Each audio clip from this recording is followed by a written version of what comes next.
rolling. And Michael, can you give us a clap? Great. And a little rub.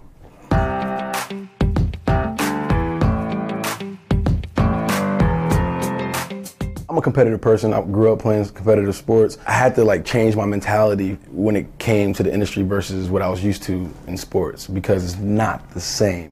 Somehow I feel like I'm still in my rookie contract though, and I'm in my last year of my rookie contract. So like, you know, you really balling out for that max contract, you know what I'm saying, that max deal.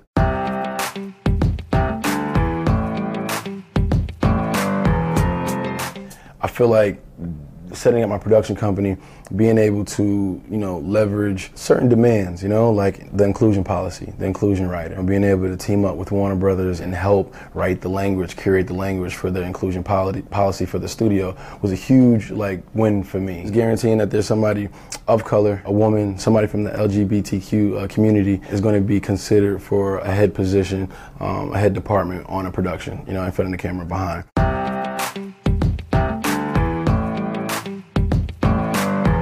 Looking up to Will Smith, you know, that was my kind of like, you know, person, you know, like Will, Denzel, Leonardo DiCaprio, Tom Hanks, Tom Cruise. Those are the type of careers that I was like always kind of, you know, gauging myself. What did they do? What type of projects were they doing? How they set up their production company. For me, coming in the game, now it's kind of my turn.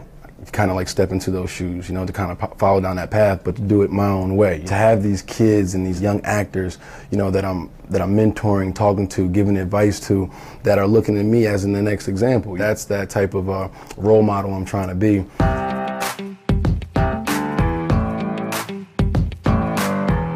You know, growing up in the church, you know, obviously doing things, community service, certain outreach when you were at an age where you probably didn't want to do it so much, but then as you grew up, you know, you got used to it. You learned to love it. You appreciate it as you got older and more mature. Growing up, you know, my family was kind of like the tip of the spear of the neighborhood. We had Kwanzaa celebrations. We had big, you know, Thanksgiving dinners. We were always giving out meals, or people knew that they could come to my house for if they needed to talk to somebody, if they needed advice. Just like a little safe haven. Like we were always like helping people. So I guess growing up, I always saw that example of my parents and just kind of followed their lead.